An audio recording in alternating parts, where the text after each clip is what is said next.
Այսօր այս շենքում որտեղ հավանաբար առաջիններ այն պետական շենքի որի վրա բարձրացվեց հեռագույնը չի վճռվում միայն այս ընտրությունների հարցը, չի վճռվում այն հարցը, թե որ քաղաքական ուժը քանի մանդատ կստանա, քանի ձայն կունենա, որ Փաշինյանը եւ ինչ օրենքներ կարողանա ընդունել։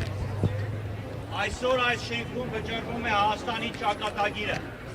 հայերի ճակատագիրը։ Մենք ինչ երկիր ենք ուզում ունենանք, երկիր, որտեղ վերջը մենք կարողանանք մեր ազգային նպատակները կերտել, ունենալ ազգային պետություն, թե երկիր, որի սահմանադրությունը գրվելու է Բաքվում։ Հələ քոնը ուր այն կարճը։ Երկիր, որտեղ իշխանությունը պարտադրելու է բոլորի իրենց բջջային հեռախոսները գրանցել, որ կարողանան հասկանալ ով ինչ խոսել,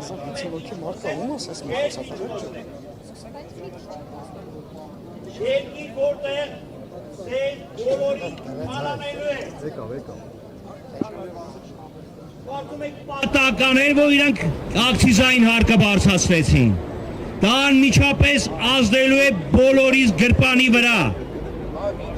Նիկոլ Փաշինյանը, որ ասում էր ժողովուրդը տուգանքների մատերիալ չի, իր իշխանության օրոք բազմապատիկ անգամ ավելի շատ տուգանք է վճարել, հարկեր ու տուրքեր է վճարել, ինչի վրա է գնացել այդ փողը, թող բացատրեն, այդ հարկերը, որ հավաքում են, այդ արտաքին պարտքը, որ շալակում են, մեզնից քանիսի կյանքն է բարելավել։ Վերջը, մենք ժողովուրդը պետք է կարողանանք բռնենք իրենց ձեռքը, պետք է ասենք ոչ Հայաստանը անկախ պետություն է, այլ ոչ թե Ադրբեջանի և Թուրքիայի վիլայետ։ Ադրբեջանցիք ընտեղից պարզ ասում են 300,000 հոգի մարդ գալու է, սանք ասում են տես բան չկա։ Ջայլամի նման գլուխները թաղել են ավազի մեջ, չեն ասում է, չէ ադրբեջանցի, կարը հատ է կգակ, ասում են տես բան չկա։ Հետո երբ փաստեր ես դեմ տալի, ասում են ընդդիմությունն է մեղավոր։ Որ ընդդիմությունն է մեղավոր, ընդդիմությունն է հարց լուծում, դուք ինչի համար եք որպես իշխանություն։ Բայց մենակ այդ չի, մենակ այդ 300,000 ադրբեջանցիները չեն։ Հիմա Եվրոպան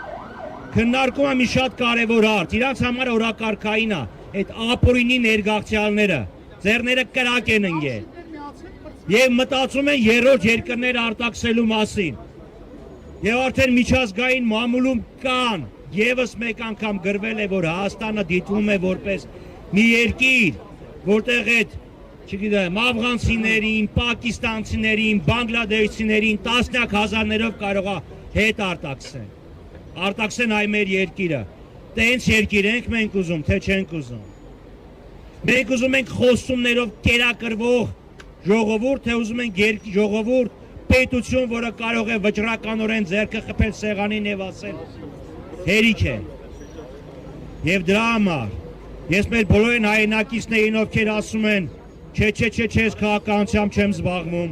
կամ դե հա զբաղվում եմ, բայց այսօր զբաղված է, չեմ կարողացել մասնակցել այս միջոցառմանը, հասկանալ, որ այս զանգը գուժում է բոլորիս համար, բոլորիս գրպանն են մտնելու, բոլորիս հեռախոսն են մտնելու, բոլորիս ընտանիքն են մտնելու, բոլորիս են կանդալելու, պարտադրելու, որ իրենց օրակարգը սպասարկենք, այնպես որ սելի հայրենակիցներ, միացեք մեզ, միացեք և տեր կանգնեք ձեր քվեին, միացեք և տեր կանգնենք մեր բոլորիս հայրենիքին։